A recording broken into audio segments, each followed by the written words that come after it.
영원히 있는 곳 내가 있기 원하네. 지난주 수요일부터 지난주 수요일이 제의 수요일이었습니다. 제의 수요일이라는 것은 사순절이 시작되는 수요일을 말합니다. 여러분, 사순절은 잘 알고 계실 텐데 부활절을 앞둔 40일의 기간을 말합니다. 이 기간은 우리가 예수님의 고난에 동참하고 십자가의 은혜를 묵상하는 그런 절기인데, 그 사순절을 시작되는 날을 제의 수요일이라고 말을 합니다. 애쉬 웬스데이라고 말하는데, 영어로 애쉬는 말 그대로 잿더미라는 뜻이죠. 부활절을 앞둔 40일에 사순절이 시작되는 날입니다. 사순절을 40일이라서 사순절이라고 말하지만, 이 사순절에는 주일을 포함하지 않고 계산을 합니다.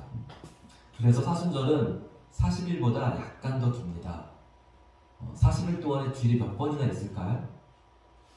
계산이 빠르신 분들은 금방 계산하셨을 것 같은데, 6, 7이 다시 2니까 6째 주, 6주가 있습니다. 6번의 주일이 포함되어 있습니다.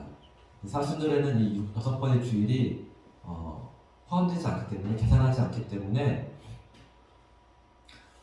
수요일부터, 그러니까 6주하고 4일을 더한 46일이 사순절의 기간이 되어집니다. 그리고 참고로 동방정교회에서는 토요일도 사순절에 포함하지 않습니다. 일주일에 5일만, 그래서 8, 5, 40, 8주간의 사순절을 지키고 있습니다. 어쨌든 올해 우리의 부활절은 4월 17일이고, 그래서 지난주 수요일부터 사순절이 시작되었습니다. 해마다 맞는 사순절이긴 하지만 이번 사순절이 예수님의 십자가를 더 깊이 묵상하고 또 새롭게 그 은혜를 되새기는 그런 시간이 되었으면 좋겠습니다. 그래서 저는 이번 사순절에 예수님의 십자가, 그리고 예수님 십자가에 달리셨을 때 그 주변에 있는 사람들을 생각하면서 주님의 십자가가 그들을 어떻게 변화시켰는지를 같이 생각해 보려고 합니다. 이를 통해서 예수님의 십자가의 의미가 새롭게 깨달아지는 그런 시간 되었으면 좋겠습니다. 오늘은 가룟 유다와 십자가에 대해서 함께 생각하려고 합니다. 여러분은 가룟 유다에 대해서 얼마나 알고 계실까요? 가룟 유다가 복음서에 등장할 때 처음부터 그는 예수님을 배반할 사람이다 라고 하는 꼬리표가 따라다녔습니다. 마가복음 3장 19절에 보면 12 제자들의 이름을 쭉 나열하는데, 맨 마지막으로 가룟 유다를 이렇게 말합니다. 가나안인 시몬 및 가룟 유다 곧 예수를 판 자라. 가나안인 시몬과 믿음 포함한 거죠. 그리고 가룟 유다인데 그는 예수를 판 자라라고 말합니다. 마태복음 10장 4절도 마가복음과 똑같은 말씀입니다. 글자 하나 틀리지 않습니다. 그리고 그리고 누가복음 6장 16절에 보면 야고보의 아들 유다와 예수를 파는 자를 가룟 유다를 말해주고 있습니다. 요한복음 6장 71절에는 이 말씀은 가롯 시몬의 아들 유다를 가리키심이라. 그는 12 중에 하나로 예수를 팔 자라. 이처럼 복음서는 가룟 유다가 처음 등장할 때부터 예수님을 팔게 될 사람이라고 말해주고 있습니다. 예수님은 그를 멸망의 자식이라 말씀하셨고, 그는 차라리 태어나지 않았더라면 그에게 더 좋았을 것이다 라고 말씀하기도 했습니다. 가룟 유다의 마지막에 대해서 여러분 잘 아실 겁니다. 그는 예수님을 배반하고 그 수치와 죄책감에 몸부림치다가 결국에는 그 절망 속에 자살하고 맙니다. 그런데 이 외에는 가룟 유다에 대해서 아는 것이 거의 없습니다. 그의 부모가 어떤 사람이었는지, 그가 어떤 교육을 받았는지 알지 못합니다. 그가 어린 시절에 불을 했다든지, 아니면 하다못해 그가 예수님을 어떻게 만나게 됐는지도 성경에는 말씀하고 있지 않습니다. 그러니까 우리가 아는 것은 그가 예수님을 배반했던 그 마지막 일주일, 그 마지막 일주일의 행적이 거의 전부입니다. 아쉽긴 하지만 우리는 이를 통해서 예수님의 십자가를 다시 한번 이렇게 조명해보고 싶습니다. 가룟 유다를 통해서 예수님의 십자가를 바라보기 원합니다. 배신의 아픔을 보여주는 이야기가 하나 있습니다. 나치 시대 그 독일 정부에 저항하다 체포된 사람인데 그가 나치 정부에 저항하다 발각되어 투옥되게 됩니다. 오랜 시간 독방에 감금되어서 온갖 고문과 폭행에 시달리고 그래서 영양실조까지 걸리게 됩니다. 그러나 저항 의지를 꺾지 않았습니다. 다행히 그가 석방되었는데 그 석방되고 나서 2주 후에 자신의 다락방에서 목을 맨 채 발견되었습니다. 나치의 온갖 고문도 그가 견뎠는데 그 용기와 의지가 이렇게 무너진 이유가 있습니다. 그가 석방되고 나서 자신의 정보를 넘긴 사람이 누구였는지를 알게 된 겁니다. 누구였냐면 그의 아들이었습니다. 너무나 충격이었던 겁니다. 나치의 잔혹한 고문도 견딜 수 있었는데 사랑하는 사람이 배신했다는 사실 앞에서 완전히 무너져 버렸습니다. 이처럼 배반은 원수가 아니라 사랑하는 사람, 믿었던 사람에게 당하는 것입니다. 그 아픔은 육체적인 고통과 비교할 수 없습니다. 차라리 원수가 그랬다면 그럼 견딜 수가 있습니다. 사랑하는 사람의 배신은 무방비 상태로 당하는 것 같습니다. 가룟 유다가 그랬습니다. 그는 예수님을 배반하기 전까지 철저하게 자신을 숨겼습니다. 그는 동료들 사이에서도 신임이 굉장히 두터웠습니다. 그가 돈주머니, 즉 재정을 맡을 정도로 그는 신뢰를 받았습니다. 요한복음 12장 6절에 보면 그는 도둑이라 돈꾀를 맞고 거기 넣는 것을 훔쳐 가미르라 말씀합니다. 그런데 그때는 그가 도둑질을 하는지 아무도 몰랐습니다. 나중에 보니까 그가 그랬던 겁니다. 최후의 만찬 자리에서 예수님이 배반을 말씀하실 때 아무도 가룟 유다를 의심하지 않았습니다. 한 사람씩 주님 저예요? 저예요? 라고 물었지만 사실 그 모든 사람들이 나중에 다 예수님을 배반한 것은 맞습니다. 그러나 가룟 유다는 처음에 그 배반을 시작한 그런 사람입니다. 그런데 참 이상한 것은 예수님입니다. 예수님은 가룟 유다가 도둑질하는 것도 아셨고 배반할 것도 아셨습니다. 그런데 그냥 두셨습니다. 만찬 자리에서 좀 더 구체적으로 예수님이 언지를 주셨다면 다른 제자들이 가룟 유다를 제압했을 겁니다. 하지만 예수님은 오히려 가룟 유다에게 내가 하려는 일을 속히 하라 라고 말씀하셨습니다. 그 말이 무슨 뜻인지 다른 제자들은 몰랐습니다. 그가 돈주머니를 맡았기 때문에 명절에 필요한 물건을 사라고 하시는 건지 아니면 가난한 자를 구제하라고 하셨나 보다 라고 생각했습니다. 이게 마지막 만찬 자리에서 일어난 일인데 예수님은 그보다 조금 더 앞서서 갈릴리에 있었을 때 그러니까 예루살렘에 올라가기 바로 직전이었는데 예수님이 이런 말씀을 하셨습니다. 누가복음 24장 7절에 보면 인자는 반드시 죄인의 손에 넘어가서 십자가에서 처형될 것이다. 이 말씀을 하지만 이때도 제자들은 이 말이 무슨 말인지 거의 의미 있게 듣지 않았습니다. 이 말을 다 잊어버렸습니다.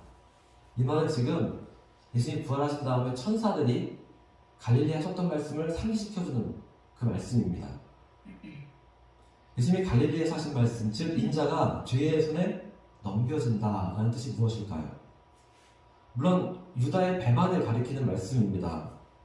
그런데 넘겨진다라는 말은 알면서도 당할 것이다 라는 뜻입니다. 이해가 되세요? 스스로 넘겨주겠다 라는 뜻입니다. 그래서 가룟 유다가 겟세마네 동산에 성전 경비대들과 함께 나타났을 때 예수님이 놀라거나 당황하지 않으셨습니다. 오히려 그 모든 일을 기다리고 계셨습니다. 그래서 먼저 가룟 유다에 나아가서 그를 맞았습니다. 가룟 유다는 예수님께 입맞춤함으로써 그 짜놓았던 신호를 군병들에게 보냈습니다. 그런데 이 모든 것은 예수님이 스스로 내어준 것이었습니다. 그러니까 죄인의 손에 넘겨준 것입니다. 이후에 예수님은 온갖 고초를 당하셨습니다. 능욕당하고 희롱당하고 침뱉음을 당했습니다. 조롱과 업신여김을 받으시고 십자가를 지고 골고다 언덕에 올라가셨습니다. 이 모든 과정을 영화 패션 오브 크라이스트는 매우 사실적으로 보여주고 있습니다. 영화에 나타난 예수님의 십자가 장면은 너무나 비참해서 차마 눈뜨고 볼 수 없는 그런 모습입니다. 예수님의 육체적인 고통은 이처럼 말할 수 없는 극한의 고통이었습니다. 그러나 이보다 더 큰 아픔은 바로 배반의 아픔이었습니다. 예수님이 십자가에 달리셨을 때 가룟 유다뿐만 아니라 모두가 예수님을 버리고 도망갔습니다. 주를 위해서 목숨을 버리겠다 공언한 베드로조차도 예수님을 3번이나 부인했습니다. 예수님을 저주까지 했습니다. 가룟 유다는 그 배반을 시작한 사람에 불과합니다. 예수님을 따랐던 모든 사람이 다 배반했습니다. 호산나를 외치며 예수님을 찬양했던 수많은 군중들이 그를 십자가에 못 박으라고 외쳤습니다. 때문에 십자가 고통의 절정은 육체적인 것이 아니라 관계적이고 내면적인 것이 있었습니다. 굳이 따지자면 육체적인 고통은 오히려 관계의 고통보다 덜합니다. 심적인 고통이 훨씬 더 컸고 그리고 그보다 더 큰 고통이 있었는데 가장 큰 고통은 영적인 고통이었습니다. 예수님은 하나님께 버림받았습니다. 엘리 엘리 라마 사박다니 나의 하나님 어찌할 나를 버리셨나이까. 이 영적인 단절이 예수님이 받으신 고통의 핵심이었습니다. 육체적인 고통도 내면적인 고통도 아닌 하나님께 버림받은 영적인 아픔 때문에 예수님은 절규하셨습니다. 태초부터 가졌던 삼위일체 하나님의 그 친밀함이 깨어지고 단절됐던 그 아픔이 예수님께도 참을 수 없는 고통이었습니다. 그러나 너무나 아이러니한 것은 예수님이 하나님의 뜻에 온전히 순종하셨다는 겁니다. 하나님이 주신 사명을 가장 온전히 순종했기 때문에 하나님께 버림받았습니다. 이해가 되시나요? 그래서 십자가는 역설입니다. 죽기까지 복종하셨는데 그랬기 때문에 하나님께 버림받았습니다. 우리는 십자가를 하나님의 공이라고 말합니다. 그러나 십자가는 모순이고 역설입니다. 예수님은 십자가 때문에 철저하게 배신당하고 버림받았습니다. 죽기까지 복종하셨기 때문에 하나님과 단절되었습니다. 그래서 십자가야말로 가장 완전한 사랑인 것입니다. 제가 앞서 이야기한 그 나치 정부에 항거했지만 결국은 배반의 아픔을 견디지 못하고 스스로 목숨을 끊었던 사람을 생각해보세요. 그가 죽었습니다. 그러면 그의 아들은 어떻게 되었을까요? 그 아들에 대해서 알려준 것은 없습니다.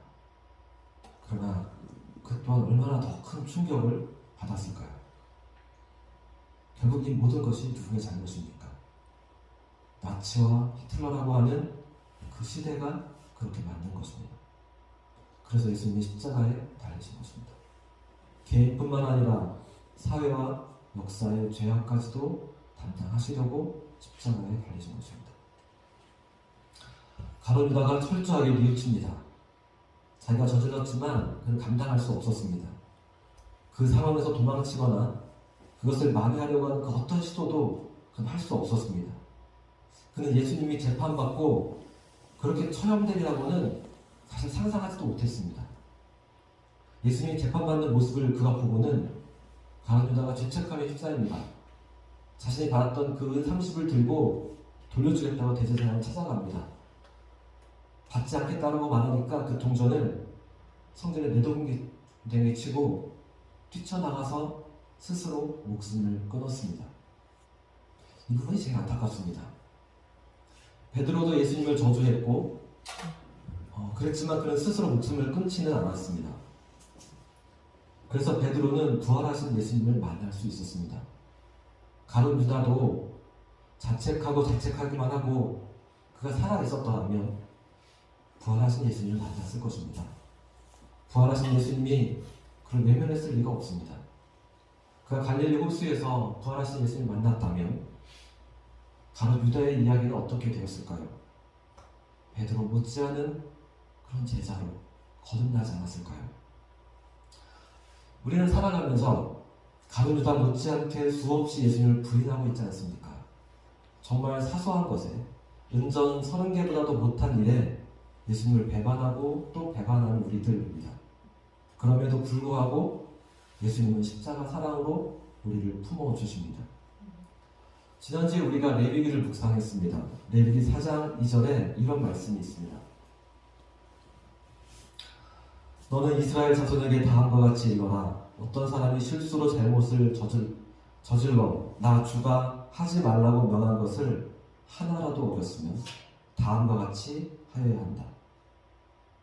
저는 하나라도 라고 하는 이 말씀이 무겁게 느껴졌습니다. 하나님의 계명에서 단 하나도 어기지 말아야 되는구나. 레위기가 출애굽한 이스라엘 사람들에게 하나님의 백성이 어떤 사람인지에 대한 가르쳐주는 말씀입니다. 하나님의 백성으로서의 정체성을 말해주는데 우리가 어떤 사람들이냐면 하나님의 말씀에 순종해야 되는 사람들. 하나님 이렇게 말씀하시는 겁니다. 나의 백성은 나의 계명을 단 하나라도 어겨서는 안 돼. 우리가 이 말씀만 들으면 하나님 너무 엄격한 분 같습니다. 그런데 더 중요한 것은 이겁니다. 그러나 너희가 그 어떤 잘못을 저질러도 용서받을 수 있는 방법이 있어. 레위기는 그것을 강조하는 말씀입니다. 이 앞에 말씀은 짧습니다. 그러나 용서에 대한 말씀은 길게 이어져 있습니다. 레위기는 용서의 책입니다. 하나님은 당신이 거룩하신 것처럼 우리에게 거룩하라고 말씀하십니다. 당신이 완전하신 것처럼 우리도 온전하라고 말씀하십니다. 그러나 우리가 그럴 수 없을 때라도 우리의 허물과 실수를 다 용서하시고 회복해 주시는 그런 분이십니다. 가룟 유다를 생각할수록 안타까운 것은 그 누구보다도 예수님의 십자가가 어떤 것인지를 선명하게 보여주었는데 그가 끝내 돌아오지 못했다는 것입니다. 찬송가 290장에 이런 가사가 있습니다.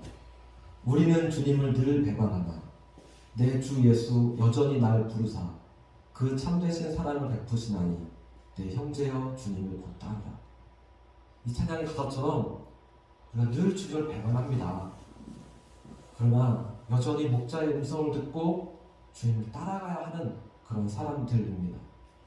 요한복음 13장 1절에 6월절 전에 예수께서 자기가 세상을 떠나 아버지께로 돌아가실 때가 이른 줄 아시고 세상에 있는 자기 사람들을 사랑하시되 끝까지 사랑하신다라고 말씀하셨습니다. 이 말씀에는 가룟 유다도 포함되어 있었습니다. 그러나 가룟 유다는 그 영원한 사랑을 끝내 거부하고 말았습니다. 이제 우리는 가룟 유다를 반면교에서 삼아서 예수님의 십자가를 다시 한번 바라보기를 원합니다. 부활하신 예수님 앞으로 나아가길 원합니다. 우리는 주님을 늘 배반하지만 우리의 허물과 죄를 용서하시고 십자가의 영원한 사랑으로 우리를 품어주시는 그 주님 앞에 삶을 드리며 나아가는 사순절 기간이 되기를 간절히 원합니다. 기도하시겠습니다.